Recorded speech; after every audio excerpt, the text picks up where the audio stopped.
हाँ तो भाई नमस्कार सभी को। भाई मैं उपेंद्र कौशिक। आज हम करेंगे पास होने के लिए जितना इंपॉर्टेंट से उतना है भाई। जिसको भी होना है पास आओ मेरे पास भाई, ठीक है। जिसको पास नहीं होना भाई वो फेल हो जाओ, ठीक है। चलो भाई साथ है किस पे, gastric glands present in stomach, मतलब कि स्टमक के अंदर कितनी गैस्ट्रिक ग्लैंड्स और डाइजेस्टिव एंजाइम्स होती है उनके बारे में बात करते हैं। सबसे पहले आता है क्या, HCl। क्या आता है भाई, HCl। फिर क्या आता है, म्यूकस।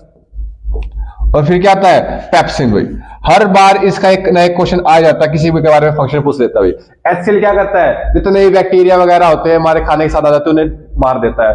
म्यूकस क्या करता है, हमारे स्टमक को HCl से जलने में बचा देता है। और पेप्सिन क्या करता है, जितने प्रोटीन के बड़े बड़े ग्लोब्यूल्स होते हैं उन्हें छोटे छोटे ग्लोब्यूल्स में, मतलब बड़े प्रोटीन के मॉलिक्यूल्स को छोटे प्रोटीन के मॉलिक्यूल्स में तोड़ देता है। अब ये कहता है HCl क्या करता है, एसिडिक मीडियम क्रिएट करता है, जिसके द्वारा क्या होता है, पेप्सिन रिलीज होता है। जब तक HCl एसिडिक मीडियम क्रिएट नहीं करेगा पेप्सिन क्रिएट नहीं होगा भाई। इन तीनों के फंक्शन बहुत बार पूछ लेते हैं भाई। इसके बहुत बार आ जाता है कि किस प्रोसेस से करता है। अभी किससे करता है, होलोजोइक। कैसा ये, होलोजोइक न्यूट्रिशन करता है भाई, मतलब कि ये अपने खाने को डायरेक्ट इनगल्फ कर जाता है with the help of pseudopodia. Pseudopodia मतलब उसके फोल्स फीट होते हैं भाई। इसके क्या करता है, अपने खाने को खा जाता है, डाइजेशन कर लेता है। किसके से, होलोजोइक न्यूट्रिशन से। इस प्रोसेस को हम क्या बोलते हैं, एंडोसाइटोसिस। क्या बोलते हैं इसको हम, एंडोसाइटोसिस। रेस्पिरेशन। रेस्पिरेशन में आते इन तीनों में से एक रिएक्शन तो हर साल पूछते ही पूछते भाई। सबसे ज्यादा पूछे जाने रिएक्शन है ये भाई, कि ना एक एथलीट होगा, एक बच्चा होगा, खेल रहा था, कूद रहा था, क्या हुआ, उसके पैरों में दर्द होने लग गया, उसके मसल्स में दर्द हो रहा है। क्यों, अभी होता है इन एब्सेंस ऑफ ऑक्सीजन, मतलब ऑक्सीजन के एब्सेंस में क्या होता है, ह्यूमन मसल्स के अंदर रहता है, क्या होता है, लैक्टिक एसिड प्लस एनर्जी, दो चीज निकलती, क्या निकलती है, लैक्टिक एसिड और एनर्जी। कैसे रेस्पिरेशन होता है, अनएरोबिक। इसमें क्या होता है, 2 ATP मॉलिक्यूल्स, मतलब कि लो एनर्जी निकलती है। उसके कारण क्या होता है, किसी भी एथलीट को क्रैम्प्स आ जाते हैं। क्रैम्प्स मतलब उसके मसल्स में पेन होने लग जाता है। उसके बाद आता है यहाँ पे कि ना यीस्ट के अंदर, किसके अंदर, यीस्ट के अंदर ड्यूरिंग अनएरोबिक, मतलब कि एब्सेंस ऑफ ऑक्सीजन में क्या होता है, इथेनॉल और CO2 एनर्जी निकल जाती है भाई। ये किसमें होता है, यीस्ट के अंदर होता है। इसकी क्या बनती है भाई, अल्कोहल, दारू पीने वाली, कहां बनती है भाई, इथेनॉल से बन जाती है भाई। और क्या कहता है, फर्मेंटेशन। फर्मेंटेशन मतलब कि सड़ा गलाकर बनाते हैं। उसके बाद आता है ये बहुत कम पूछते हैं भाई। ये होता कहां पे है, माइटोकॉन्ड्रिया के अंदर। अब क्या बनती है, पावर बनती है, मतलब कि power house of the cell. क्या कहता है, एनर्जी बनाता है। कैसे एनर्जी बनाता है भाई, 32 ATP मॉलिक्यूल्स बनाता है भाई। 32 मतलब यहाँ पे हमारी बॉडी में क्या बनती है, मैक्सिमम एनर्जी बनती है। इसे हम क्या कहते हैं, एरोबिक रेस्पिरेशन बोल देते हैं भाई। आइए देखते हैं अगला भाई।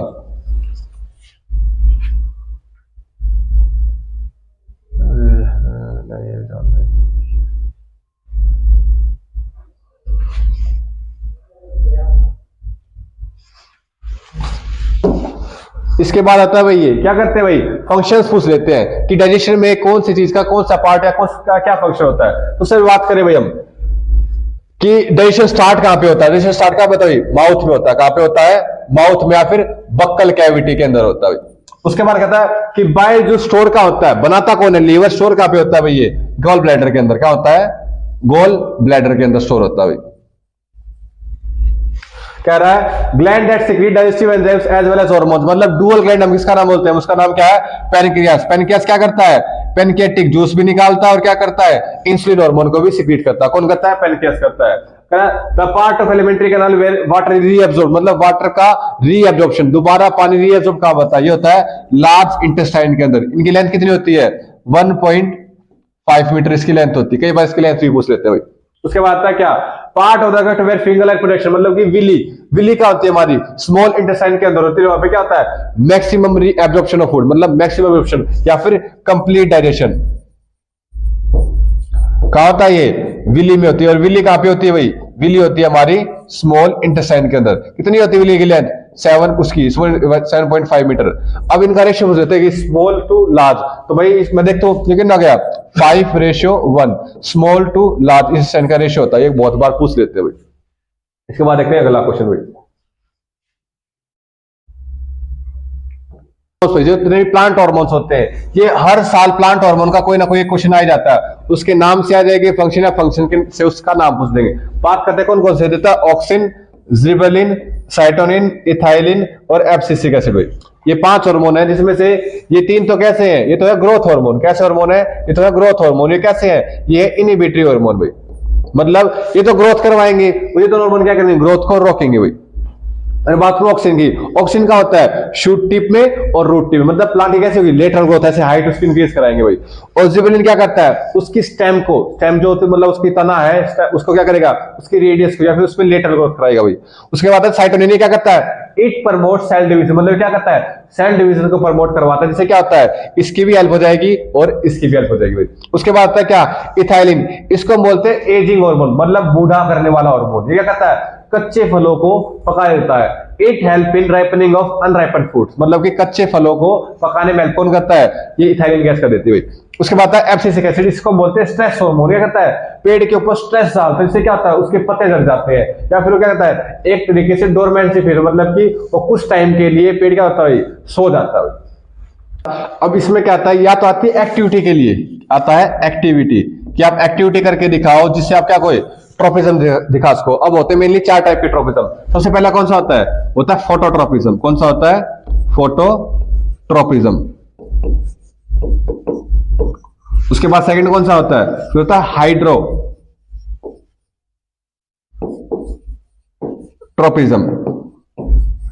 उसके बाद आता है थर्ड, वो कौन सा होता है, केमोट्रोपिज्म। उसके बाद आता है फोर्थ, वो कौन सा होता है, जियोट्रोपिज्म। अब हम एक ही एक्टिविटी से चारों ट्रोपिज्म को देख लेंगे। अब जैसे क्या होगा, इसके ऊपर सनलाइट फॉल होगी, अब जो ऑक्सीजन है ना वो इस तरफ, प्लांट के इस तरफ आ जाएगा और ये ग्रो करना शुरू करेगा। जैसे ये ग्रो करेगा तो क्या देगा, ये बैंड हो जाएगा, किसी तरफ बैंड हो जाएगा, टुवर्ड्स सनलाइट। इसे हम क्या कहते हैं, फोटोट्रोपिज्म, मतलब मूवमेंट या फिर growth of plant towards sunlight is known at phototropism. उसके बाद आता है हाइड्रोट्रोपिज्म। अब जो रूट्स है वो किस तरफ वो करेंगी, जहां पे अर्थ में क्या होगा भाई, पानी होगा, तो इसे हम क्या बोल देंगे, हाइड्रोट्रोपिज्म। उसके बाद आता है केमोट्रोपिज्म, मतलब जैसे मैं इसके ऊपर केमिकल्स डालूंगा उसके हिसाब से क्या करेगा, प्लांट रिस्पॉन्ड करेगा और ग्रोथ दिखाएगा, उसे मैं क्या बोल दूंगा, केमोट्रोपिज्म। उसके बाद आता है जियोट्रोपिज्म। जियोट्रोपिज्म मतलब प्लांट का कौन सा पार्ट जाता है अर्थ की तरफ, जाती है रूट्स, तो ये कैसे दिखाएगा, ये दिखाएगा भाई जियोट्रोपिज्म। उसके बाद यहाँ पे एक वर्ड आता है नेगेटिव और पॉजिटिव, कई बार सनलाइट की। जैसे फोटोट्रोपिज्म हुआ तो रूट तो ऊपर जाई थी, बट स्टेम कैसे जा रही है भाई, नीचे, तो रूट तो कैसे करेंगी, पॉजिटिव, क्या नाम है, रूट तो करेंगी नेगेटिव ट्रोपिज्म, और शूट कैसा करेगा भाई, पॉजिटिव ट्रोपिज्म भाई। अगर बात करूं जियोट्रोपिज्म की भाई, तो रूट तो कैसे करेंगे इसमें, पॉजिटिव जियोट्रोपिज्म, और शूट कैसा करेगी भाई, नेगेटिव जियोट्रोपिज्म भाई।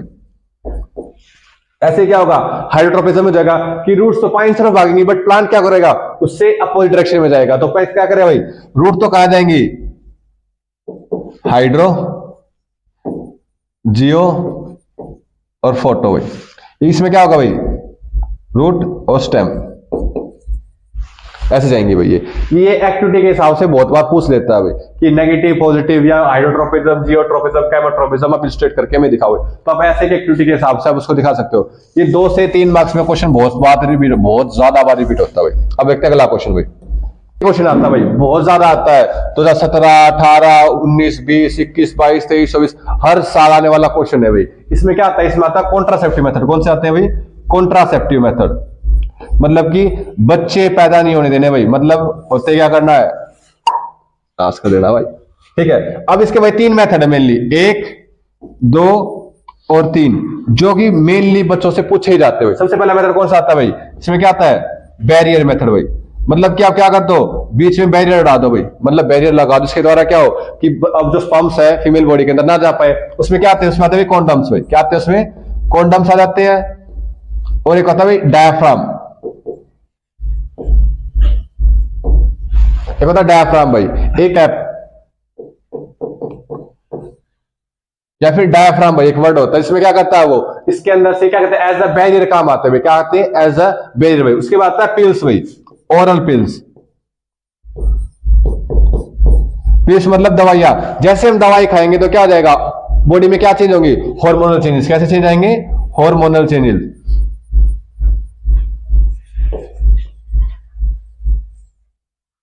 उसके बाद आता है क्या, सर्जिकल मेथड भाई,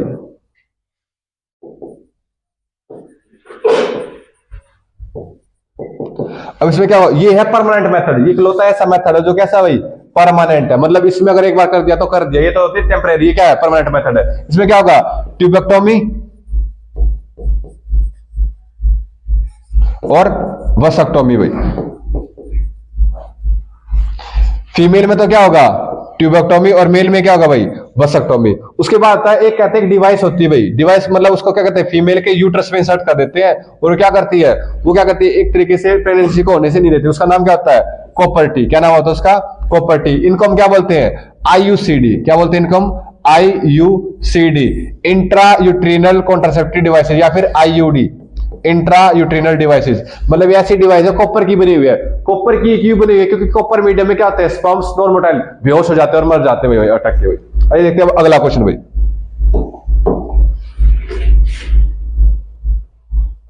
देखो भाई ये रहा क्वेश्चन, 18, 19, 20, 21, 22, 23, 24, हर साल रिपीट हो रहा है ना भाई, तो इस टाइप से क्वेश्चन रिपीट होते रहते हैं भाई। ये मेनली 2 से 3 तो आपसे पूछे भाई, कोई भी कॉन्ट्रासेप्टिव मेथड बता दो, तो मेनली आपको 3-4 बता दिया, उनमें से कोई भी कर सकते हो भाई। क्वेश्चन भाई, ये क्वेश्चन लगा लो हर साल किसी तरीके से पूछ लेते हैं। सबसे पहले पूछ लेंगे ABCD। अगर हम बात फ्लावर होता कैसे है, इसी पार्ट को मैं क्या करूं, ढंग से ड्रॉ करो भाई। तो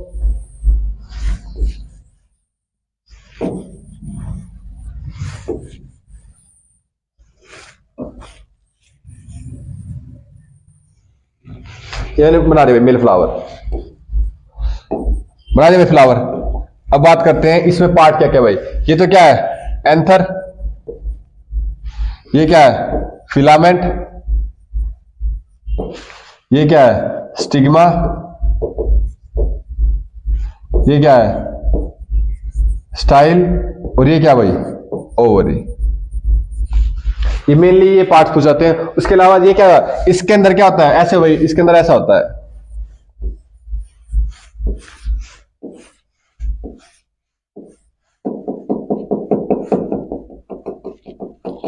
ये क्या है, पोलन ग्रेन भरे पड़े हैं। अब क्या होगा, यहां से पोलन ग्रेन उड़ेगा, कहां जाएगा, इसके ऊपर आके बैठ जाएगा। इसे कहते हैं पोलन पिस्टिल इंटरेक्शन। पूछते हैं कई बार कि what do you mean by pollen pistil interaction, कि आप पोलन पिस्टिल इंटरेक्शन से क्या समझते हो भाई। अगर मैं बात करूं, यहां से जैसे क्या होगा, पोलन ग्रेन उड़ के कहां जाएगा, यहां पे आके बैठ गया भाई, आगे बैठ गया। अब यहां पे क्या गया, एक पोलन ट्यूब फॉर्म करेगा और कहां चला जाएगा, फीमेल बॉडी के अंदर चला जाएगा। जब यहां तक चला गया, चलो इतनी नॉर्मल सी बात थी। यहां आने के बाद क्वेश्चन आते हुए कि डिफरेंट पार्ट्स के फंक्शन पूछ लेते हैं कि भाई एंथर के अंदर क्या होते हैं, मेल गैमिट किस फॉर्म में होता है, पोलन ग्रेन की फॉर्म में होता है। किस फॉर्म में होते हैं, पोलन ग्रेन की फॉर्म में। फीमेल गैमिट का नाम क्या है, ओवरी। ओवरी के अंदर तो ऑर्गन है, इसके अंदर क्या होता है, ओवम, ओव्यूल, या फिर एग सेल। ये तो नॉर्मल सी चीज है।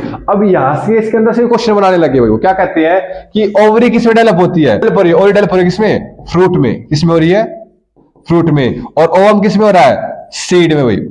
पूछ लेते हैं बहुत बार कि which part of the plant develop into seed and which part of the plant develop into fruit भाई। ऐसे इसमें घुमा फिरा के इसमें क्वेश्चन पूछने लग गए भाई। अब देखते हैं अगला क्वेश्चन भाई। एग्जांपल, असेक्सुअल रिप्रोडक्शन से, किससे, असेक्सुअल रिप्रोडक्शन से क्या पूछते हैं, एग्जांपल पूछ लेते हैं भाई। फॉर एग्जांपल मैं बात करूं, जो मेनली 3 पूछते हैं। एक तो होता है बर्डिंग, स्पोर फॉर्मेशन और वेजिटेटिव प्रोपेगेशन भाई। इन तीनों के बहुत ज्यादा एग्जांपल, मतलब इनके आपको क्या दे देंगे, पूछेंगे ये किसमें होता है, किसमें होता है, स्टेम से किसमें होगा, इसमें किससे होगा। अगर बात करें बर्डिंग के एग्जांपल क्या क्या भाई, एक तो है हाइड्रा और एक क्या है, यीस्ट। अब बर्डिंग में होता कैसे, जैसे मैं बात करूं यीस्ट, एक ऐसे यीस्ट था, इसमें क्या होगी, आउटग्रोथ होगी। क्या होगी, इसमें आउटग्रोथ होगी। फिर उसके बाद क्या करेगा, नेक्स्ट स्टेज में आउटग्रोथ क्या करेगी, ग्रो करना स्टार्ट कर देगी इसी बॉडी के ऊपर। और फिर क्या हो जाएगी, इसी के ऊपर ऐसे बनती हुई चली जाएंगी, बहुत सारी बनती हुई चली जाएंगी ऊपर नीचे भाई। अब ये जब तक बनती रहेंगी, जब तक क्या ना हो, ये भाई अलग अलग ना हो जाए भाई। उसके बाद आता है स्पोर फॉर्मेशन। ये किसमें होता है, राइजोपस भाई। अब इसके अंदर क्या है, स्पोर फॉर्म हो रहे हैं, मतलब मल्टीपल स्पोर्स फॉर्म होते जा रहे। जैसे ये क्या हो गया, मैच्योर हो जाएगा, फट जाएगा, फटते क्या होंगे, स्पोर्स। कहते हैं ना हाउ उड़ रहा है वो, देखा आपने बाल से वो रुई जैसा उड़ता रहता है, डेंडेलियन टाइप में, वो क्या होते हैं, स्पोर्स होते हैं। उसके बाद अब बात करें, इसका एग्जाम्पल क्या था, इसका एग्जाम्पल था क्या, राइजोपस या फिर ब्रेड मोल्ड भाई। ये क्या सारे फंगस है भाई, या फिर स्पोरेंजियम। हम बात करते हो किसकी, वेजिटेटिव प्रोपेगेशन की। यहां से आता है 3 तरीके से क्वेश्चन भाई। एक तो स्टेम से, एक लीव से, और एक किससे होता है, एक होता है रूट से भाई।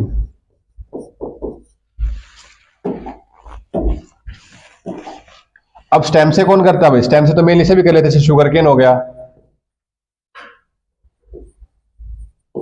रोज हो गया, बुगेनविलिया हो गया, जैस्मिन हो गया, बहुत सारे भाई इसके अंदर। बात करें लीव से, लीव से सिर्फ एक ही, उसका नाम क्या है, ब्रायोफाइलम। और ये सबसे ज्यादा पूछे जाने वाला क्वेश्चन है भाई वेजिटेटिव प्रोपेगेशन के अंदर से, सबसे ज्यादा पूछे जाने वाला क्वेश्चन। करता रूट से, रूट से कौन करता है भाई, रूट से किसे बोला, जैसे ग्रास हो गया, स्पिनिच पालक हो गया भाई, और ये बहुत सारे, बोगेनविलिया हो गया, धनिया हो गया और जैस्मिन हो गया, ये भी सेव कर लेते हैं भाई। ठीक है, उसके बाद एक सबसे पहले आता है भाई क्या, सेक्स डिटर्मिनेशन। मतलब कि आप किसी बच्चे का पता लगा सकते क्रॉस से, एक्स एक्स और एक्स वाई। ये क्या होता है भाई, क्रोमोसोम्स होते हैं, किसके अंदर होते हैं, एक्स एक्स तो किसके अंदर होता है, फीमेल के अंदर, और एक्स वाई किसके अंदर होता है भाई, मेल के अंदर। अब बात करो क्रॉस की भाई, इधर से एक्स आ गया, इधर से भी एक्स आ गया, क्या बन गया मेरा, एक्स एक्स। अब इधर से एक्स आ गया, इधर से क्या आ गया, वाई, क्या बन गया मेरा, एक्स वाई। उसके बारे में बात करता हूं, यहां से इधर से एक्स आ गया, इधर से भी एक्स आ गया, क्या बन गया मेरा, एक्स एक्स। अब इधर से क्या आ गया, एक्स, इधर से क्या आ गया भाई, मैं क्या बन गया, एक्स वाई। अगर मैं ढंग से देखूं, दो ही एक्स बन रहे हैं और दो ही वाई बन रहे हैं, तो रेशियो क्या हो गया, 2:2, मतलब कि 1:1। मतलब 50% चांस है एक बारी में क्या पैदा हो, बच्चे पैदा हो, मतलब लड़का पैदा हो, और 50% चांस है एक बारी में क्या पैदा हो भाई, लड़की पैदा हो, होंगे तो बच्चे ही अच्छे रहे हो। उसके बाद देखते हैं आगे भाई, यहां पे आता है क्वेश्चन कि जब पेरेंट के अंदर 46 क्रोमोसोम थे, एक में 46, दोनों में 46 ही होंगे, तो बच्चे के अंदर 23 ही कैसे आ रहे हैं, यहां से यहां पे 46 ही कैसे, यहां पे 92 क्यों नहीं हो जा रहे भाई, ये क्वेश्चन आता है। इसका सिंपल सा नाम है, यहाँ पे एक जनाब रिडक्शनल डिवीजन। मतलब कि यहाँ पे क्या होता है, रिडक्शनल डिवीजन हो जाती है, जिससे कारण क्या होता है, 46 से 23 मदर से आएंगे और 23 से किससे आएंगे, फादर से आएंगे भाई। अब यहाँ पे एक दो बातें हो रहा है, क्या उसका नाम, सबसे पहले आता है 46, कितने क्रोमोसोम होते हैं हमारे अंदर, 46 होते हैं, जिसमें से क्या होता है 23 पेयर होते हैं भाई। अब 23 में से 22 होते हैं, वो कैसे होते हैं, सारे सारे एक्स एक्स होते हैं, उनका नाम क्या होता है, ऑटोजोम्स। क्या नाम होता है उनका, ऑटोजोम्स। और जो 23rd पेयर है वो कैसा होगा, उसका नाम क्या होगा, सेक्स क्रोमोसोम। क्या नाम है उसका, उसका नाम होगा भाई सेक्स क्रोमोसोम या फिर एलोजोम्स। क्या नाम होगा, एलोजोम्स भाई, या सेक्स क्रोमोसोम होगा, एलोजोम। अब पूछ रहे थे भाई सेक्स क्रोमोसोम कौन सा होता है, ऑटोजोम्स कौन से होते हैं, या फिर एलोजोम्स कौन सा है। 23rd पेयर है वो कैसा नाम, उसका नाम क्या है, सेक्स क्रोमोसोम या फिर एलोजोम। और 22 पेयर हो रहा है वो उससे किस नाम से होते हैं, वो होते हैं भाई ऑटोजोम्स के नाम से भाई। ये तुम्हारा सेक्स डिफिनेशन खत्म हो गया। ये 1 से 3 नंबर में बहुत बार आ जाता है भाई। उसके बाद हम बात करते हैं जो और मेन टॉपिक था आइडेंटिटी का भाई। सबसे पहला, दूसरा और तीसरा। एक आता है भाई क्रॉस, मोनोहाइब्रिड क्रॉस। एक क्या होता है, डायहाइब्रिड क्रॉस होता है भाई, जिसका फिनोटाइप रेशियो है ना मोनोहाइब्रिड क्रॉस का कितना होता है, 3:1। ये कौन से का बता रहा हूं बेटा, मैं F2 का बता रहा हूं। एक होता है F1। अगर बात को क्रॉस की, तो क्रॉस कैसे होगा भाई, ऐसे होगा। मैंने बात किया टी टी और स्मॉल टी मैंने ले ली भाई, पेरेंट था ये, पेरेंट मेल था या फीमेल था, क्रॉस का इनका मैंने यहां से क्या आया, capital T small T, capital T small T, capital T small T, capital T small T. मेरी कैसी थी भाई, F1 जनरेशन थी, मतलब पहला बच्चा था। 4.5 कैसे है भाई, एक जैसे यहाँ रखे हैं, इसमें क्या होंगे, ऑल आर सेम भाई। इसमें रेशियो कितना होगा, 4:0 भाई। अब मैंने क्या किया, इसकी करी F2, तो इसमें क्या आएगा, टी और टी, तो इन्हें कैसे आएंगे, capital T capital T, capital T small T, capital T capital T. अब इनका क्रॉस करा तो क्या आएगा, capital T capital T, capital T small T, capital T small T और स्मॉल टी। अगर हम बात करें इसमें 1, 2 और 3 तो कैसे है भाई, टोल है। और डॉफ कितने है भाई, ये वाला 3:1 क्या हो गया इसका, फिनोटाइप रेशियो। क्या हो गया इसका, फिनोटाइप रेशियो। जीनोटाइप रेशियो का क्या हो गया, 1:2:1। मतलब मैं बात करूं टी और टी, ये वाला सिर्फ। तो पूछ लेते हैं कि मोनोहाइब्रिड क्रॉस का फिनोटाइप रेशियो कितना था, 3:1। और जीनोटाइप कितना था भाई, 1:2:1। उसके बाद करते हैं डायबिट क्रॉस, उसमें आपको सिर्फ रेशियो याद रखना होता है, उसका कितना होता है, फिनोटाइप रेशियो होता है उसका F2 का, F1 का नहीं होता, सिर्फ F2 का होता है। कितना होता है 9:3:3:1। यहां से डायरेक्ट क्वेश्चन आएगा, what is the phenotype ratio monohybrid cross और फिनोटाइप रेशियो डायहाइब्रिड क्रॉस, बिल्कुल डायरेक्ट क्वेश्चन आना भाई यहां से। उसके बाद आता है लो, दो लो होते हैं भाई मेनली। उसके बाद है मेंडल के लो, मेंडल के कितने लो है, 3 लो है भाई, कितने लो है, 3 लो है। पहला लॉ ऑफ डोमिनेंस, जो क्या करता है, ये दिखाता है कि जो ज्यादा कैपिटल वाला होगा ना, मतलब डोमिनेटिंग ट्रेट अपने आप को क्या कर देगा, एक्सप्रेस करेगा, दूसरे क्या कर देगा, सप्रेस कर देगा। फिर है सेग्रीगेशन,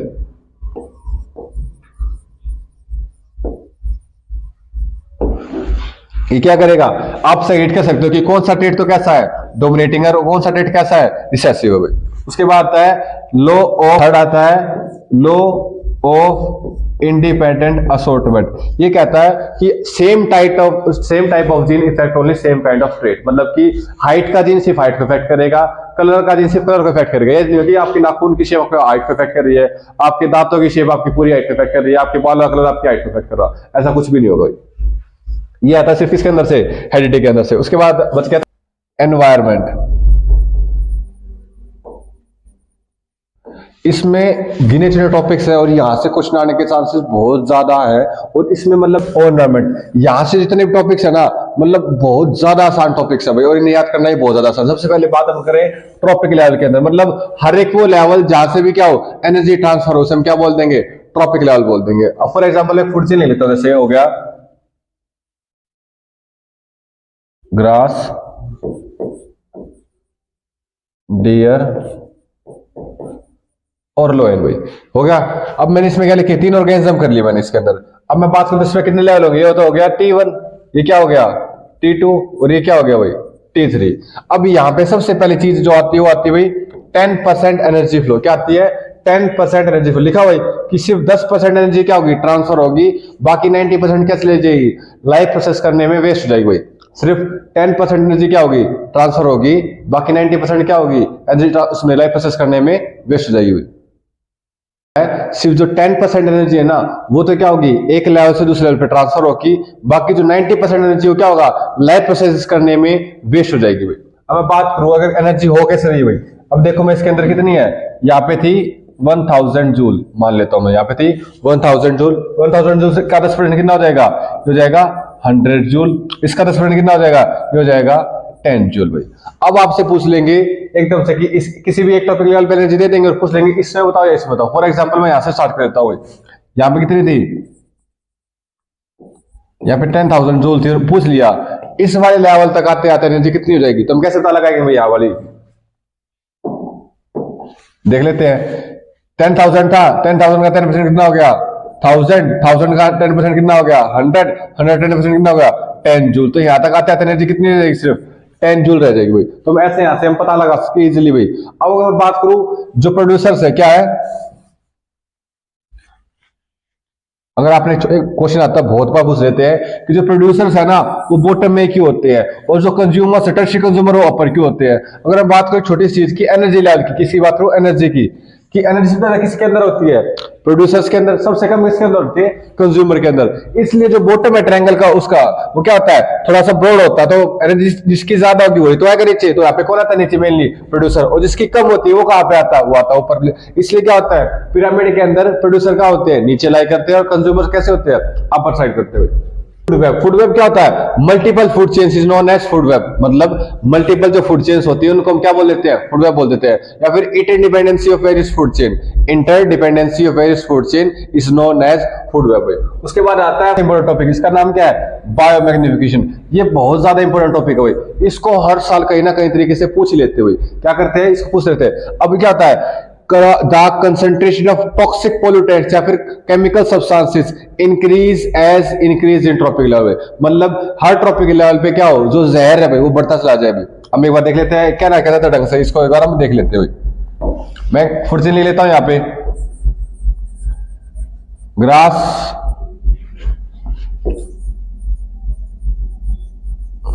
ग्रास ऊपर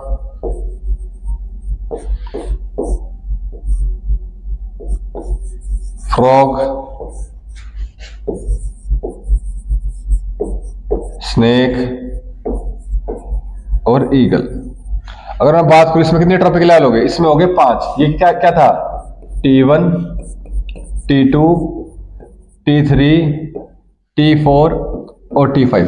अब क्वेश्चन आएगा एनर्जी सबसे ज्यादा किसके अंदर है, सबसे ज्यादा एनर्जी किसके अंदर है, इसके अंदर। एनर्जी सबसे ज्यादा किसके अंदर है, इसके अंदर। सबसे कम किसके अंदर एनर्जी है, सबसे कम एनर्जी किसके अंदर है, इसके अंदर। सबसे कम एनर्जी किसके है, इसके अंदर भाई।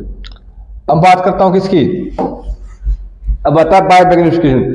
अब जो भी प्लांट्स वगैरह होते हैं, हम इंसेक्टिसाइड, वीडिसाइड, पेस्टिसाइड उनको यूज करते हैं, वो तो जहरी है, तो हम क्या करते हैं, इनके प्लांट्स के अंदर डाल देते हैं। अब जितना इन्हें नीड होता उतना तो ये खा लेते हैं, बाकी क्या करते हैं, उसके अंदर छोड़ देते हैं। अब जो वो बच गया वो कहा जाएगा, पानी के अंदर जाएगा, या फिर से और प्लांट्स उसे यूज कर लेंगे। अब क्या करेगा, ग्रास को खा लिया, ग्रास को किसने खाया, ग्रास होपर ने। अब ग्रास होपर पानी भी पिएगा और घास को भी खाएगा, तो इसके अंदर जहर क्या हो जाएगा, थोड़ा सा ज्यादा हो जाएगा। अब फ्रो क्या करेगा, ग्रास ऊपर को खा रहा है, अब इसके अंदर जहर था, फ्रो क्या कर रहा है भाई, मिट्टी के अंदर है, तो वो पानी पिएगा तो इसके अंदर और ज्यादा जहर हो जाएगा भाई। अब स्नेक क्या कर रहा है, बहुत सारे फ्रॉग्स को खा रहा है, तो उसके अंदर क्या हो जाएगा, जहर और ज्यादा बढ़ जाएगा भाई। ऐसे क्या होगा, मैं देखूं तो हर ट्रॉपिकल लेवल पे बायोमैग्निफिकेशन क्या होता है, बायोमैग्निफिकेशन क्या करता है, बढ़ता हुआ जा रहा है। तो अगर मैं बात करूं बायोमैग्निफिकेशन की, इसमें तो क्या होता है, सबसे कम होता है, और लास्ट वाले में क्या होगा, बायोमैग्निफिकेशन सबसे ज्यादा होगा। ओजोन इस चैप्टर का सबसे इंपॉर्टेंट टॉपिक है, जो हर साल 2 नंबर में 2 या 3 नंबर में आता ही आता है। ठीक है, सबसे पहले बात करें ओजोन है क्या। ओजोन का मतलब होता है O3 गैस। ये क्या होता है, ये हमारे अर्थ के एटमॉस्फेयर में क्या होता है, स्ट्रेटोस्फेयर में होता है। ये क्या करता है, हमें किससे बचाता है, यूवी रे से बचाता है, और किससे क्या क्या करता है, अगर ये नहीं होता हमारे अंदर क्या हो जाएगा, स्किन कैंसर हो जाएगा ह्यूमंस को। अब मैं बात करूं ओजोन बनी कैसे। अब ओजोन क्या था, O2 के मोलिक्यूल को क्या हुआ, यूवी लाइट ने क्या कर दिया, यूवी ने तोड़ दिया किसमें, ऑक्सीजन और ऑक्सीजन के एटम में, तो एटम में तोड़ दिया। अब ये एटम थोड़ा सा रिएक्टिव था, ये क्या करेगा, रिएक्ट करेगा, किससे रिएक्ट करेगा, उसके आसपास कोई ऑक्सीजन तो गिरेगा। अब ऊपर वाली ऑक्सीजन तो टूट गई, पर नीचे वाली क्या थी, उसके अंदर ऑक्सीजन मोलिक्यूल था, उसके साथ रिएक्ट करने क्या बना लिया इसने बना लिया O3। O3 का नाम क्या होता है, ओजोन। तो ऐसे तो क्या हुई, ओजोन फॉर्म हो गई। अब बन गई भाई, बन गई तो क्या करने की, जिसने इसको बना, मतलब जिस थाली में खाया उसी में इसने क्या कर दिया, छेद कर दिया भाई। मतलब अब ये क्या कर रही है, यूवी रे बनाया था, यूवी की क्या कर रही है भाई, एब्जॉर्ब कर रही है। उसके अलावा जितने भी हार्मफुल रेज होती है उनको भी एब्जॉर्ब कर लेती है। उसके बाद क्या करते हैं, अब एक गैस थी, इसका नाम क्या था, CFCS, क्लोरोफ्लोरोकार्बन। अब वो गैस क्या कर रही थी, इसको डिप्लीट, मतलब लेयर बाय लेयर पतली करती हुई जा रही थी। अब ये बात क्या हुई, 1978 में हमें पता चला भाई, 1978 में पता चला कि जो ओजोन है ना वो डिप्लीट होती जा रही है, जो ओजोन है वो डिप्लीट होती जा रही है लेयर बाय लेयर। तो हमने क्या किया, 1986 के आसपास, मतलब 1986 के आसपास से क्या कर दिया भाई, CFCS को क्या कर दिया, बैन कर दिया। बैन मतलब रोक लगा दी भाई। अब क्यों लगा दी भाई, अगर ओजोन ही खत्म होगी तो भाई हम खुद मर जाएंगे, क्या करेंगे उसका गैस का। अब ये गैस यूज क्या होती थी, ये कहां यूज होती थी भाई, इस गैस का यूज क्या होता था, AC और फ्रिज के अंदर भाई।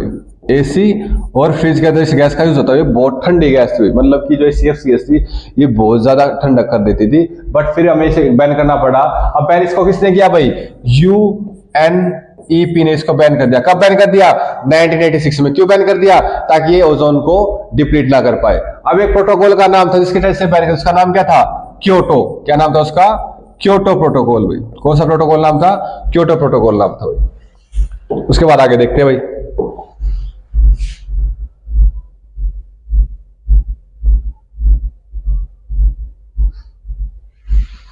एक होता है बायोडिग्रेडेबल वेस्ट, एक होता है नॉन बायोडिग्रेडेबल वेस्ट। अब जितने भी बायोडिग्रेडेबल वेस्ट है उसको हम क्या करते हैं, डीकम्पोज, मतलब it can be broken down, उसको हम तोड़ सकते हैं, उसको गला सला सकते हैं भाई। बट जितने भी क्या नॉन बायोडिग्रेडेबल वेस्ट है ना, इसको हम गला नहीं सकते। गला अगर 1% गलाएंगे ना तो इन्हें डीकम्पोज होने में बहुत ज्यादा समय लग रहा है भाई।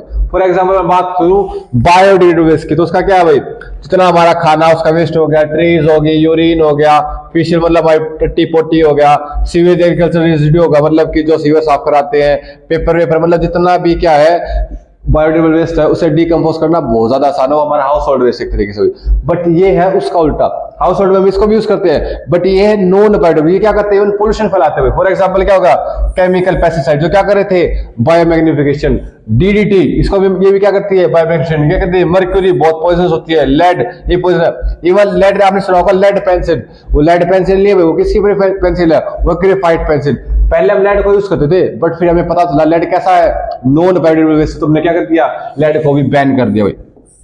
उसके अलावा प्लास्टिक, पॉलीथीन, ये है तो डिकम्पोज हो जाते हैं, बट ये लेते हैं मोर देन 200 ईयर, मतलब 200 साल तक सेम पड़े रहेंगे तो भाई क्या होगा, पोल्यूशन तो क्रिएट करेंगे। इसलिए किसमें आते हैं, नॉन बायोडिग्रेडेबल सब्सटेंसेस के अंदर आता है भाई। अब क्या करता है भाई, हमें क्यों करना चाहिए वेस्ट मैनेजमेंट। सबसे पहले बात है जो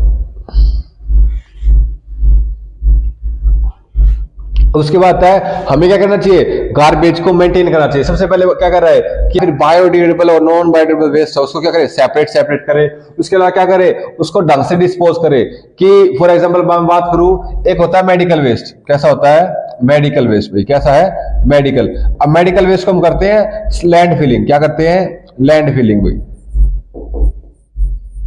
मतलब इसको हम ओपन में नहीं कर सकते। कुछ वेस्ट को हमें जलाना पड़ता है, कुछ को हमें दफनाना पड़ता है, कुछ को हमें बाहर के बाहर छोड़ना पड़ता है डिकम्पोज होने के लिए। तो डिफरेंट वेस्ट को हमें डिफरेंट तरीकों से क्या करनी पड़ती है, वेस्ट मैनेजमेंट करनी पड़ती है। मेनली जो क्वेश्चन आता है वो आता है यहां से भाई कि 3R प्रिंसिपल, रिड्यूस, रिसाइकल और यूज। यहां से केस बेस्ड क्वेश्चन आने के चांसेस बहुत ज्यादा है कि हमें ऐसे सिचुएशन दे देंगे, इसमें क्या होगा, रिसाइकल होगा, रिड्यूस होगा, रियूज होगा। उसके बाद हम देखते हैं नेक्स्ट चैप्टर में हमारा।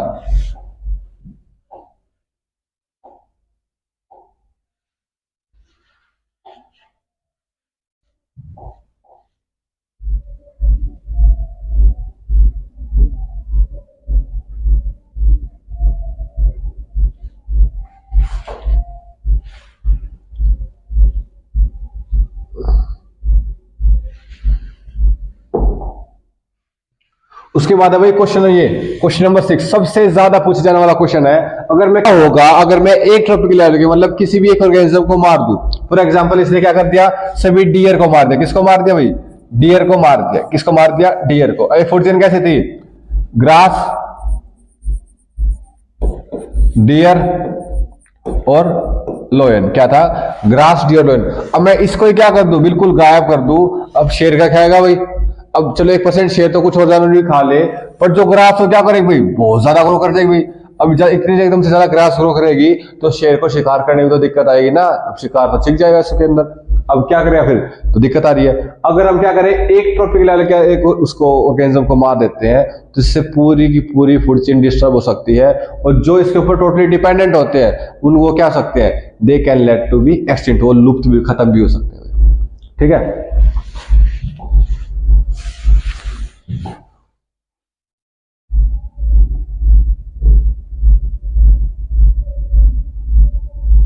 इस तरीके से कई बार क्वेश्चन आता है कि एक कोई आपको फूड चेन दे देंगे और बताएंगे भाई इसमें कितनी थी, मान लो इसमें थी 1000 जूल, इसके पास कितनी जाएगी 100 जूल, इसके पास कितनी जाएगी भाई 10 जूल, कितनी जाएगी इसके पास 10 जूल। तो पूछेंगे इसके पास 10 ही क्यों आई, इसके पास 1000 तो इसके पास 100 क्यों नहीं आई। कई बार ऐसे क्वेश्चन पूछ लेते हैं। उसके अलावा फिर आता है एक होता है कंट्रोल कोऑर्डिनेशन के अंदर से आते हैं हार्मोन्स। क्या आते हैं भाई, हार्मोन्स। ये बहुत इंपॉर्टेंट है हार्मोन्स। अब हार्मोन्स में मेनली 3 हार्मोन तो हमेशा पूछते हैं। एक होता है ग्रोथ हार्मोन। कौन सा होता है भाई, ग्रोथ हार्मोन।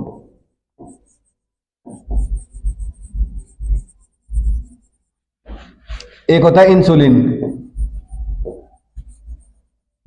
एक होता है एड्रेनल।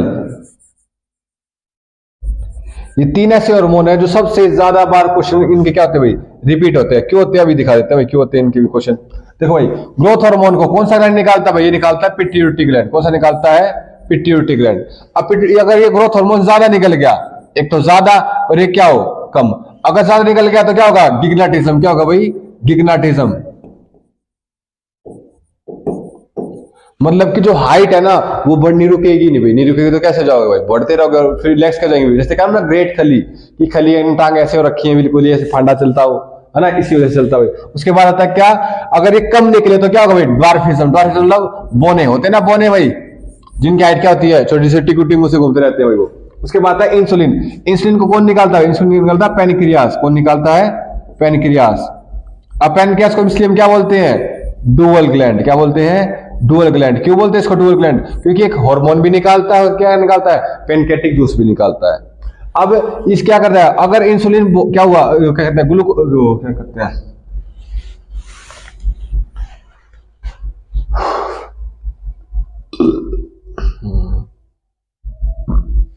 अगर इंसुलिन बहुत ज्यादा हो गया, अगर इंसुलिन बहुत ज्यादा हो गया तो मैं क्या होगा भाई, शुगर लेवल क्या करेगा? डिक्लाइन कर देगा। क्या करता है? शुगर लेवल डिक्लाइन करेगा भाई, मतलब शुगर की क्या हो जाएगी? कमी हो जाएगी।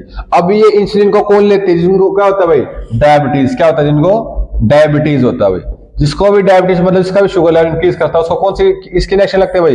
इंसुलिन के इंजेक्शन लगते हैं भाई। उसके बाद है एड्रेनल ग्लैंड, मतलब फॉर एग्जांपल आप आराम से चलते चलते आपका ना कुत्ते की पूंछ के ऊपर पैर आ गया, तो क्या बता, आपको भी तो भागना क्यों भाई, वरना क्या करे, पीछे से आ गया अटैक कर सकता है भाई। तो क्या करते हो आप? एकदम से फुल पावर के साथ भागते हो, बिल्कुल पूरी जान लगा के भागते हो। क्यों?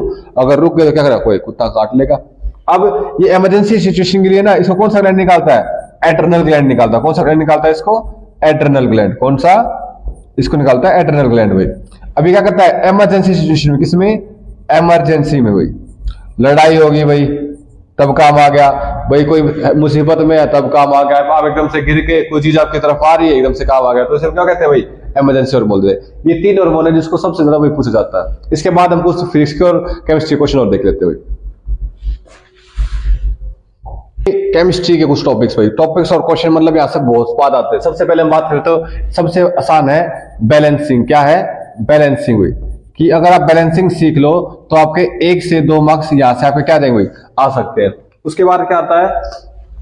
कोरोजन। क्या आता है भाई? कोरोजन भाई, कोरोजन एंड इट्स प्रिवेंशन भाई। अब कोरोजन क्या होता है? मतलब कि जो मेटल की अपर मोस्ट लेयर है, इट गेट अटैक्ड बाय और बाय वाटर, एयर और केमिकल्स। मतलब जो मेटल की टॉप मोस्ट लेयर हो क्या होती है? It become corrode, it get attacked by air, water और केमिकल्स भाई। अब इसके प्रिवेंशन में है भाई, क्या इसके प्रिवेंशन में है भाई? सबसे पहला तो क्या आता है भाई? गैल्वेनाइजेशन। क्या आता है? गैल्वेनाइजेशन भाई। इसमें हम एक जिंक की लेयर चढ़ाते हैं, किसके ऊपर? आयरन के ऊपर। The process by which zinc layer get deposited on iron is known as galvanization. उसके बाद सेकंड है इसमें क्या? ऑयलिंग। क्या है? Oiling and painting. मतलब हम क्या करेंगे भाई? ऑयल और पेंट लगा देते हैं किसके ऊपर? आयरन के ऊपर, ताकि वो क्या ना करे, रस्ट ना लगे उसके ऊपर। उसके बाद है थर्ड अलोइंग। क्या है? अलोइंग। अब किसी भी अलोय का एग्जांपल पूछ दे, फॉर एग्जांपल अगर आपको अलोय याद करने तो किसके कर लो आप? मरक्यूरी के कर लो, ठीक है, और एल्यूमिनियम कर लो। इन दोनों के अलोय बहुत बार उसका नाम पूछ देते। फॉर एग्जांपल बात करूं, इसका नाम क्या? सिनेबार, इसका क्या? बॉक्साइट। इनके दो के नाम जो आप कॉमनली याद कर सकते हो, बॉक्साइट और सिनेबार भाई। अब अलोइंग में किसका पूछ देते हैं? ब्रास का और ब्रॉन्ज का। ये किससे बने हुए भाई? बहुत बार इनका पूछ लेते भाई। एक कॉपर टिंक का, एक कॉपर जिंक का। उसके अलावा हो गया और हाँ, अब इसके अलावा पूछ लेते भाई क्या? रेंसिडिटी। क्या पूछ लेते हैं? रेंसिडिटी। अब इसमें क्या आता है? Oxidation of oil and fat. मतलब जो ऑयल और फैट है ना, उसका ऑक्सीडेशन होने से हम क्या बोलते हैं? रेंसिडिटी बोल देते हैं। फॉर एग्जांपल आप अंकल चिप्स लेके आए भाई, और आपने 1-2 चिप्स खाए और बाद रात को उसको खुला छोड़ दिया। जब आप सुबह उठोगे तो आप क्या देखोगे? जो चिप्स है ना, उसके अंदर से एक स्मेल आ रही है और जो टेस्ट है ना वो भी खराब हो गया। उसे हम क्या बोलते हैं भाई? रेंसिडिटी बोल देते हैं। क्या बोलते हैं उसको? रेंसिडिटी। उसके बाद आता है एसिड एंड बेस। इस चैप्टर के अंदर से 3 से 4 मार्क्स का याद करना बहुत ज्यादा आसान है, बहुत ज्यादा आसान है। अब अगर हम बात करें इसकी, तो एक होता है पीएच। पीएच के अंदर से सिर्फ 3 ही क्वेश्चन बनते हैं भाई, और ये 2 से 3 मार्क्स में हर साल पूछ लेते हैं। एक तो होता है सोइल का पीएच। किसका होता है? एक होता है सोइल का भाई, एक किसका होता है? टूथ का, और एक किसका होता है? स्टमक का भाई, ठीक है। अब सोइल का पीएच अगर 6 से कम और 8 से ज्यादा होगा तो क्या होगा? सोइल एसिडिक और बेसिक होगी। इसका कितना होगा? 5.5 से अगर कम होगा तो क्या हो जाएगा? टूथ डीके, मतलब दांत सड़ना स्टार्ट कर देंगे। अगर स्टमक की बात करें ना, हो जाएगा 5 से कम हो जाएगा तो उसमें क्या होगा, स्टमक में एसिडिटी हो जाएगी भाई। अब जब क्या होता है सोयल का एसिडिक मतलब नेचर बढ़ता है तो उसके अंदर क्या मिलाते हैं भाई, CaO या फिर CaOH वोल ट्वाइस, हम ये मिलाते हैं, सकता है क्या हो जाए वो उसका एसिडिक स्ट्रेंथ उसकी कम हो जाए भाई। तो बात करो टूथ की, तो हम उसमें क्या करते हैं, हम क्या करते हैं ब्रश, मतलब जब टूथ डीके स्टार्ट हो जाता है तो हम कहते हैं ना डॉक्टर भाई डेली ब्रश किया करो भाई, दंत मंजन करनी तो पड़ेगी, ठीक है। उसका स्टमक भाई, स्टमक में जब जैसे हमें क्या हो भाई दिक्कत लगे तो या तो हम खाए बेकिंग पाउडर भाई, क्या है बेकिंग पाउडर। अब सुनो कुछ खाते कहते हैं कि इनो खा लेते हैं, या फिर एक होती है दवाई दूध दूध सा होता है, इसका नाम क्या होता है milk of magnesia, MgOH whole twice, इसका नाम क्या होता है मैग्नीशियम हाइड्रोक्साइड या फिर मिल्क ऑफ मैग्नीशिया, इसका दूसरा नाम क्या होता है एंटासिड। ये बहुत बार पूछ लेते भाई, ये वाली चीज बहुत बार बहुत ही ज्यादा बार पूछ लेते भाई, ठीक है। उसके बाद आता है इंडिकेटर्स, क्या आता है इंडिकेटर भाई। अब इसमें आप क्या करो, एक तो फिनफ्थलीन की और एक क्या मिथाइल ऑरेंज, एक फिनफ्थलीन और एक मिथाइल ऑरेंज, ये कैसा कैसा कर प्रोडक्ट कराते हैं आप, इसके बारे में पढ़ लो भाई इंडिकेटर्स के अंदर। ये एक नंबर का क्वेश्चन है भाई, बहुत रेयरली मतलब पूछ लेते हैं कई बार कि इंडिकेटर्स में फिनफ्थलीन, मिथाइल ऑरेंज और टर्मरिक भाई, ये तीन होते हैं, इनका मेनली पूछ लेते हैं। इसके बाद सिचुएशन हो गया, हाँ भाई। अब अगर इसके बाद हम बात करें तो एसिड बेस एंड सोल्ट के अंदर आता है एक चीज, अब उसको क्या बोलते हैं सोल्ट भाई। अब जितने सोल्ट है ना आप सब तो याद कर नहीं सकते, तो अब क्या करना पड़ेगा भाई, आप उन सोल्ट्स के फॉर्मूले याद कर लो भाई, मतलब जितने भी सोल्ट्स हैं इंपॉर्टेंट तो सारे हैं, तो अब मेनली दो के याद रख लो। एक क्या होता है ब्लीचिंग पाउडर, इसका फॉर्मूला क्या होता है CaOCl2, ये तो ब्लीचिंग पाउडर का फॉर्मूला। उसके अलावा पता है जिप्सम, मतलब उसका क्या होता है CaSO4.2H2O, ये क्या होता है भाई, ये होता है जिप्सम, ये क्या होता है जिप्सम। अब इसका एक फॉर्मूला याद रखो भाई जिप्सम। अब जिसको तुम क्या करते हो हीट करते हो तो किसमें क्या होता है CaSO4.12H2O निकल जाएगा, और क्या निकल जाएगा 1/2 हाफ H2O निकल जाएगा भाई। अब इसको हम क्या बोल देते हैं POP, ये क्या कहलाता है भाई POP कहलाता है। ये बहुत ज्यादा इंपॉर्टेंट रिएक्शन है भाई, ये क्या करेगा जब भी तुम जिप्सम को हीट करोगे तो उसके अंदर से क्या निकल जाएगा POP निकल जाएगा, क्या निकल जाएगा उसके अंदर से POP, CaSO4.12H2O POP निकल जाएगी भाई। और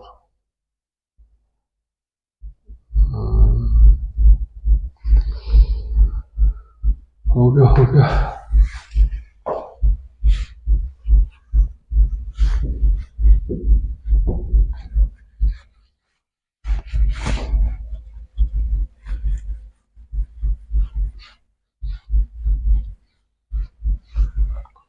उसके बाद अगर हम चैप्टर की बात करें तो है मेटल नॉन मेटल। कौन सा मेटल नॉन मेटल। इसके अंदर से 4 मार्क्स लेना बहुत ज्यादा, 4 से मतलब 6 मार्क्स भी आ सकते हो अगर आप थोड़ा ढंग से ट्राई करो ना, 4 से 6 मार्क्स इजीली आ सकते हैं। इसके अंदर 4 से 6 मार्क्स ढूंढना बहुत आसान है। सबसे पहली बात करें फिजिकल प्रॉपर्टी, सबसे पहले क्या है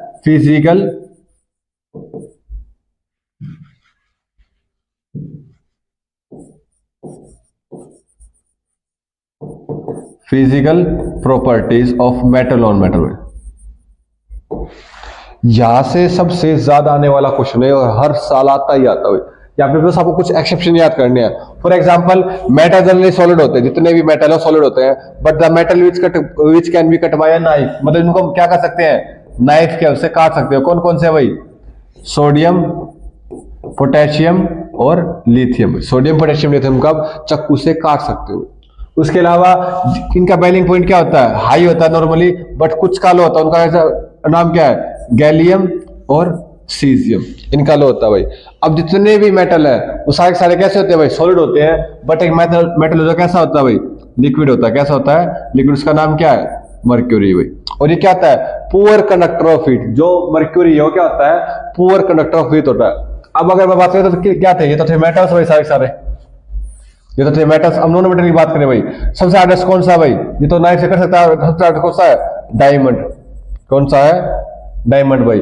अब बात करूं मैं बॉइलिंग पॉइंट, इनका तो क्या था भाई कम था। अब ऐसा नॉन मेटल जिसका बॉइलिंग पॉइंट कम, उसका नाम क्या था भाई ग्रेफाइट। अब लिक्विड, ये तो लिक्विड होते हैं, बट ऐसा नॉन मेटल जो क्या हो भाई सॉलिड हो क्या था भाई डायमंड है। उसके इलेक्ट्रॉन्स हो सकते हैं, मतलब डिफरेंट स्टेट में पाया जाता है। और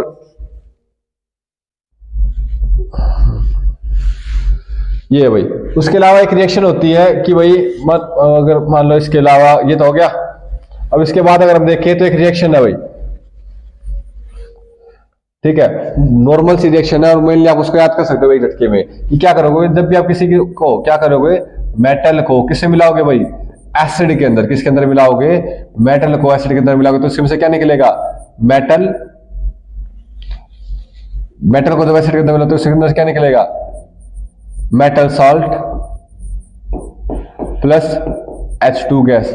जब भी किसी मेटल को एसिड के अंदर मिलाओगे तो क्या निकलेगा, मेटल सॉल्ट और H2 गैस। इसका एग्जांपल देखते हैं, जैसे मैंने किया zinc plus HCl gives ZnCl2 plus H2 gas evolve.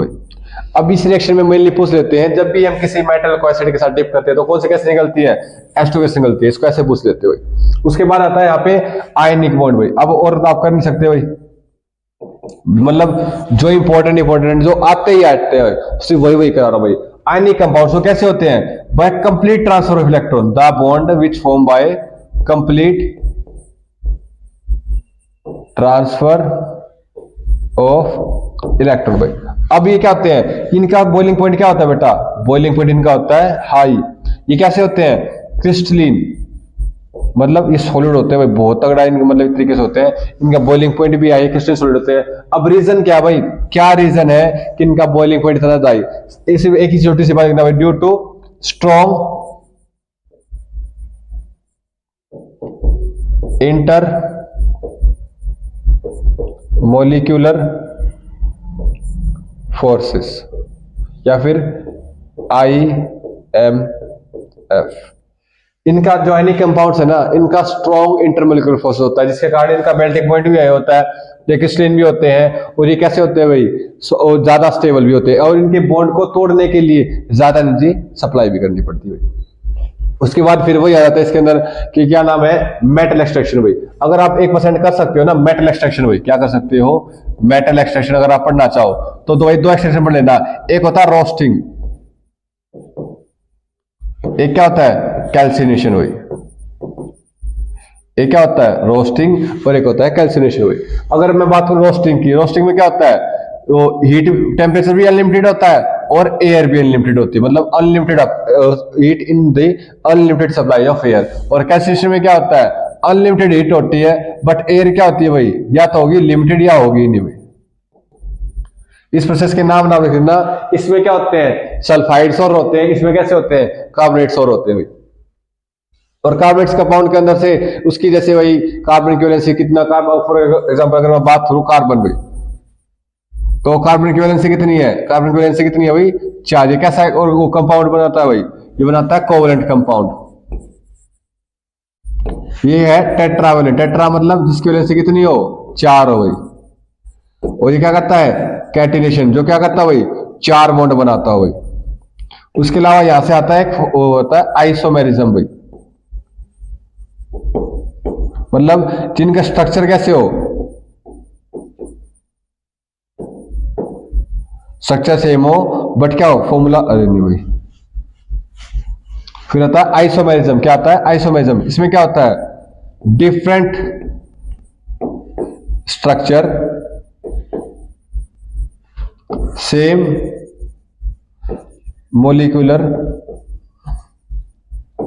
Formula. For example अगर मैं बात करूं, जैसे था C4H10, एक तो मैं इसका ऐसे बना देता हूं 1 2 3 4 बन गया। कैसे, अब मैं क्या किया मैंने इसको भाई, मैंने बना दिया ऐसे 1 2 3 और 4। अब ऐसे बैलेंस कर दो भाई, देखो 1 2 3 4 5 6 7 8 9 10 हाइड्रोजन इसके अंदर है और 10 ही इसके अंदर है। बट क्या होगा, दोनों का स्ट्रक्चर डिफरेंट हो गया बट मॉलिक्यूलर फॉर्मूला दोनों क्या भाई सेम। ये हर साल आइसोमेरिज्म भाई पूछ लेते हैं। यहां से अगर आप ये टॉपिक्स कर लेते हो तो आप क्या भाई केमिस्ट्री के अंदर 25 में से 8 से 10 नंबर तो आ ही जाएंगे। उसके बाद हम देखते हैं फिजिक्स भाई।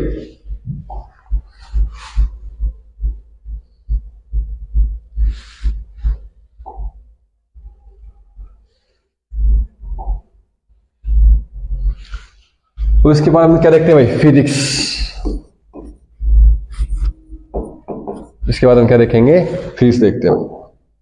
अगर मैं बात करूं भाई फिजिक्स की, फिजिक्स के अंदर ये लगा लो 2 चैप्टर हैं जिसमें आप इजीली स्कोर आराम से कर सकते हो, मतलब आपको बिन कुछ समझने की जरूरत नहीं है, बस आपको पढ़ना है और पढ़ते आपको याद हो जाएगा भाई। सबसे पहले तो आता है क्या, ह्यूमन आई। कौन सा आता है भाई, ह्यूमन आई।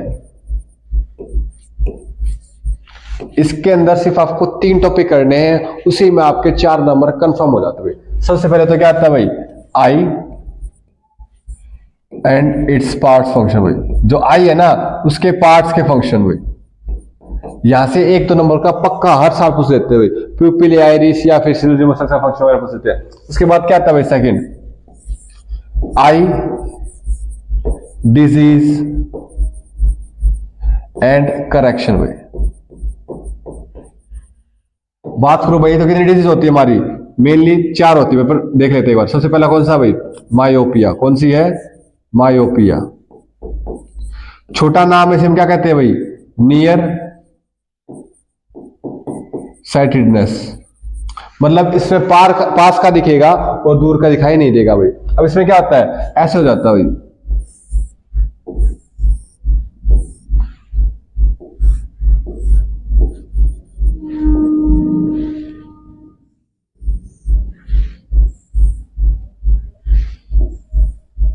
मतलब इमेज बननी कहां चाहिए थी हमारी यहाँ पे, बट इसमें बनकर आती है पहले। तो इसमें क्यों होता है, एक तो रीजन, अगर मैं बात करूं रीजन कई बार पूछ लेते भाई कि मायोपिया होने के रीजन क्या है।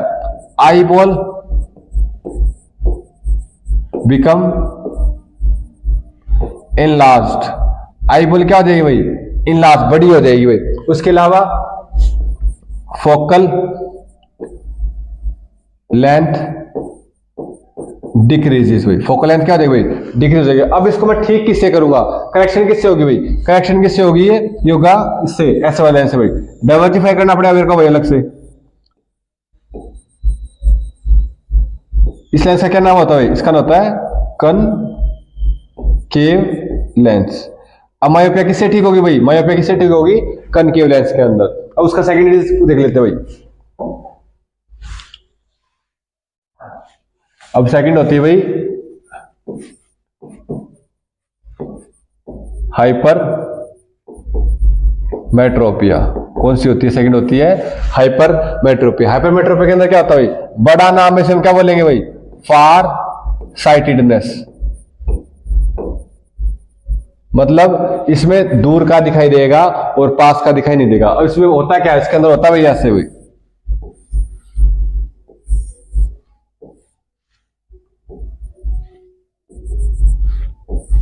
जब आपको डायग्राम बना के दिखा दो ना, हर बार डायग्राम के हिसाब से ये क्या होता है, क्वेश्चन आता है आपसे दिखा के पूछेंगे इस आदमी को है क्या भाई। इसमें इमेज बननी कहां चाहिए थी, यहाँ पे बन का रही है पीछे। तो इसमें क्या दिक्कत हुई, अब किसकी वजह से हुआ, अब पूछ लेते हैं कोज भाई। क्या पूछ लेते हैं, कोज हुआ भाई कि इसके अंदर eye ball become small. Eye ball कैसी हुई भाई, छोटी होगी। और जो क्या था, फोकल लेंथ इंक्रीजेस हुई। मतलब जो फोकल लेंथ हो क्या हो जाएगी, इंक्रीज कर जाएगी। अब ये ठीक कैसे होगा, और मुझे कन्वर्ज करने, क्या करने, कन्वर्ज करने। तो मैं कैसा लेंस लूंगा भाई यहाँ पे, कन्वर्जिंग लेंस, जिसका नाम क्या होता है, कन्वेक्स लेंस। अब कन्वेक्स लेंस क्या करेगा, किसको ठीक करेगा भाई, हाइपरमेट्रोपिया ठीक करेगा। किसको ठीक करेगा, हाइपरमेट्रोपिया को। उसके बाद थर्ड आता है भाई क्या,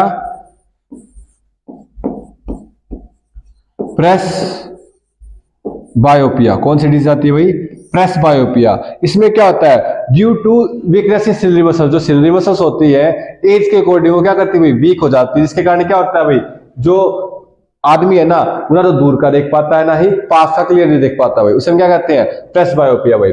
अब इसमें क्या होता है, सिलिंडरी मसल्स की वजह से होता है, due to the weakening of सिलिंडरी मसल्स। अब ये ठीक किससे होता है, ये होता है बाईफोकल लेंस से। किससे होता है भाई, बाईफोकल लेंस से, या फिर इसका दूसरा नाम क्या है, सिलिंड्रिकल लेंस भाई।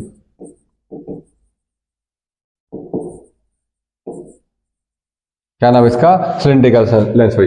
अब आता भाई फोर्थ भाई। फोर्थ कौन सा भाई, कैटरैक्ट। अब इसके ऊपर ना केस बेस्ड क्वेश्चन बहुत बता देते हैं कैटरेक्ट के ऊपर, कि एक आदमी था, उसके ना जैसे जैसे धीरे धीरे अंधा नहीं हुआ, ट्रांसलूसेंट हो गई उसकी आइज भाई। अब क्या होता है, जो कोर्निया होता है ना, क्या होती है भाई, कोर्निया। बात करो अगर ये आई थी भाई, ठीक है। अब जो आई है ना, उसके ऊपर क्या हो जाएगी भाई, एक प्रोटीन की लेयर, ऐसे प्रोटीन की लेयर जम जाएगी भाई। अब वो प्रोटीन की लेयर क्या कर देगा, उसको ट्रांसलूसेंट बना रहे, मतलब जो बूढ़े होते हैं ना, उनकी आंखें ना, कहते हैं ना आंख बनवाई है भाई, ठीक है। आंख बनवाने मतलब क्या होता है, जो प्रोटीन की लेयर कोर्निया के ऊपर डिपॉजिट हो गई थी ना, उसको उन्होंने हटवाया by the process of surgery. Surgery के माध्यम से क्या करते हुए, ठीक कर लेते हुए। ये तो थी 4 आईडी, जिसके अंदर से 2 से 3 मार्क्स के अंदर हर बार पूछ लेते हुए। उसके बाद आता है फिर एक टॉपिक का नाम है एटमॉस्फेरिक रिफ्रैक्शन भाई, और एक होता है भाई प्रिज्म। इन दोनों में से एक क्वेश्चन तो 2000% आना भाई, 2000% आना ही आना भाई। एटमॉस्फेरिक रिफ्रैक्शन के अंदर क्या होता है, बेंडिंग ऑफ लाइट। अब यहाँ पे ना बहुत सारे क्वेश्चन बनते हैं भाई, जैसे कि कहते हैं रेन, जैसे क्या होता है भाई, डिले सनसेट, अर्ली सनराइज, तारे चमकते हुए क्यों दिखाई देते हैं, प्लैनेट ट्विंकल क्यों नहीं करते। उसके अलावा सूरज डूबने के बाद भी दिखाई देता है, डूबने से पहले दिखाई देता है, जो बाल्टी होती है उसकी तली ऊपर की उठी हुई देखती है, सब कुछ इसका कारण क्या भाई, एटमॉस्फेरिक रिफ्रैक्शन भाई। उसके बाद भाई प्रिज्म, प्रिज्म वाले पे सिंपल से 2 क्वेश्चन आते हैं भाई, ऐसे बना के दे देंगे आपको, देख लेंगे कि कोई लाइट गई, उसके जाने के बाद क्या होगा भाई, आगे इसका पाथ शो करो भाई। अब जैसे ये लाइट इसके अंदर एंटर करेगी ना, क्या होगा, यहाँ पे रिफ्रैक्शन हो जाएगा, मतलब ये लाइट क्या करेगी, विबग्योर के अंदर क्या हो जाएगी भाई, टूट जाएगी। जैसे आगे गई, उसके बाद दोबारा क्या होगी भाई, व्हाइट लाइट में दोबारा कन्वर्ट होकर एक लाइट में निकल जाएगी। ये क्या होता है, प्रिज्म भाई। अब यहाँ पे पूछ लेते हैं, यहाँ पे हुआ क्या, यहाँ पे हुआ रिफ्रैक्शन हुआ, और क्या हुआ, डिस्पर्जन हुआ। क्या हुआ, रिफ्रैक्शन हुआ और हुआ डिस्पर्जन। डिस्पर्जन मतलब होता है व्हाइट लाइट का 7 कलर्स के अंदर टूटना। कौन कौन से 7 कलर होते हैं, VIBGYOR, violet, indigo, brown, green, yellow, orange और रेड, ये 7 कलर होते हैं। इसको हम क्या बोलते हैं, विबग्योर बोलते हैं भाई। इसके अंदर से इतना ही आता है, ज्यादा कुछ आता नहीं भाई। अब इसके बाद देख लेते हैं हम, हमारा चैप्टर है इलेक्ट्रिसिटी भाई। इलेक्ट्रिसिटी के अंदर से आप क्या देखोगे भाई, एक तो है पोटेंशियल डिफरेंस और एक है ओम्स लॉ भाई, और एक है डोमेस्टिक सर्किट।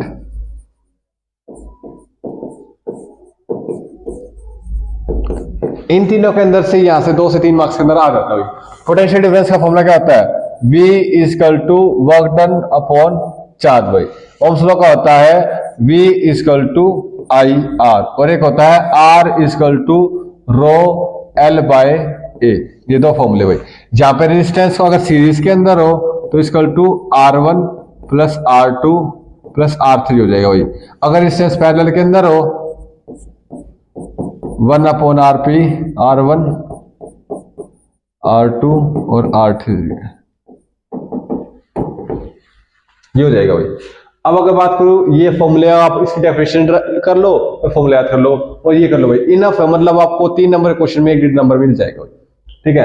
अब बात करूं भाई डोमेस्टिक सर्किट की, यहां से आप कर लो शॉर्ट सर्किट भाई। क्या कर लो, शॉर्ट सर्किट। कि किसी भी अप्लायंस के अंदर शॉर्ट सर्किट क्यों होता है, ड्यू टू ओवरलोडिंग या फिर एक्स्ट्रा अमाउंट ऑफ करंट भाई, या फिर एक्स्ट्रा भाई हैवी वोल्टेज भाई, मतलब या तो उसके ऊपर लोड ज्यादा पड़ रहा है या वो भाई उसके अंदर क्या हो गया, कोई भी 2 बार क्या हो गया, आपस में टकरा गई। अब इसमें सबसे मेन काम आता है किसका, एमसीबी का और फ्यूज का। किसका आता है, एमसीबी का और फ्यूज का। एमसीबी के फॉर्म पूछ लेते हैं, मिनिएचर सर्किट ब्रेकर। ये क्या करती है भाई, जैसे ही क्या होगा, थोड़ा सा भी ओवरलोडिंग दिखेगी और भाई ये गिर जाएगी भाई। और फ्यूज क्या करेगा, मेल्ट डाउन जगह। तो ये 2 प्रिजर्वेटिव्स है, मतलब 2 प्रिवेंशन है किसके, शॉर्ट सर्किटिंग के भाई। कि किसकी प्रिवेंशन है, शॉर्ट सर्किटिंग भाई।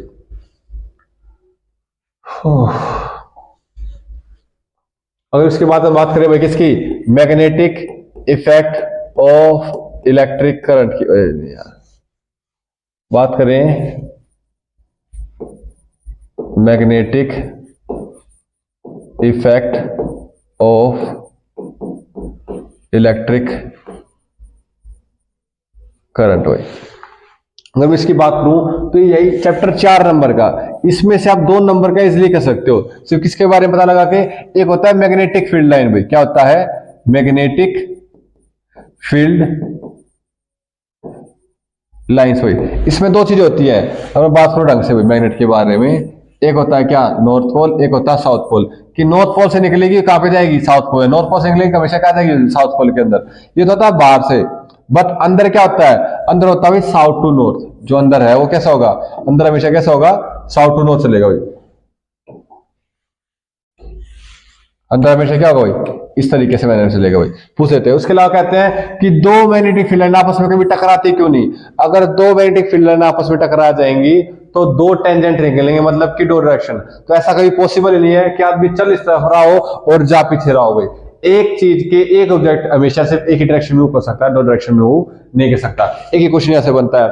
उसके अलावा क्वेश्चन बनता है यहां से भाई क्या, राइट हैंड थंब रूल का। किसका, राइट हैंड का भाई। ये बहुत आसान सा रूल है भाई, जिसको सीखना बहुत आसान है। कि है ना, जो हमारा अंगूठा है वो तो क्या है, डायरेक्शन ऑफ करंट है, और बाकी क्या है भाई, मैग्नेटिक फील्ड है। फॉर एग्जांपल पूछेंगे करंट अपवर्ड मूव कर रहा है तो कहां है इसके, राउंड में साइड में मूव कर रहा है। अगर इस तरफ जा रहा है तो कैसे जा रहा है भाई, क्लॉकवाइज। इस तरफ जा रहा है तो कैसा आ रहा है भाई, एंटी क्लॉकवाइज। आप ऐसे ऐसे बता सकते हो भाई। ये कुछ टॉपिक्स थे बेटा जिनको आप पढ़ के इजिली पास हो सकते हो अगर आप इन्हें ढंग से अच्छे से करते हो। थैंक यू भाई। और अपडेट पाने के लिए ऐसे चैनल को शेयर, सब्सक्राइब और फॉलो करें भाई।